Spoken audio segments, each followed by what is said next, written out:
কথা ও অগ্নির রোমান্টিক মুহূর্ত। কথা ভিজে চুল নিয়ে অগ্নির সামনে গেলে অগ্নি মুগ্ধ হয়ে পড়ে। তাও কথার সাথে মজা করতে থাকে আর এমন এমন কথা বলে যে মনে হয় কথা একাই অগ্নির কাছাকাছি আসতে চাইছে। তাই কথা অগ্নিকে এই সোফাতে শুতে বললে অগ্নি বলে, আমি সোফাতে শুতে পারবো না, এই বিছানাতে শুয়ে থাকবো আজ থেকে।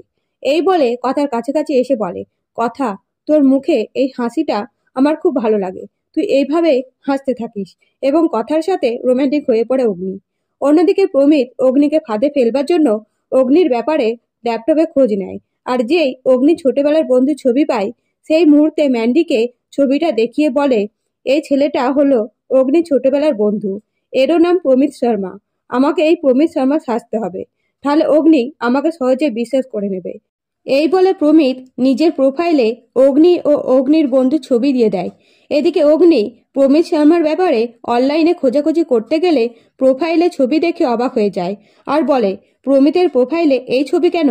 তৎক্ষণাৎ অগ্নি কথাকে বলে, কথা, তোকে বলছিলাম না প্রমিত শর্মা নামটা চেনা চেনা লাগছে, এই দেখ, প্রমিত শর্মা আমার ছোটবেলার বন্ধু, তাই তো আমার নামটা খুব চেনা লাগছিল।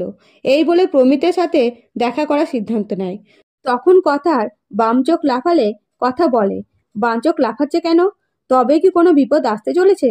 তো কথা কি বিপদ থেকে বাঁচাতে পারবে অগ্নিকে? অবশ্যই কমেন্ট করে জানাবেন। আর ভিডিওটা ভালো লাগলে লাইক ও সাবস্ক্রাইব করতে ভুলবেন না। ধন্যবাদ।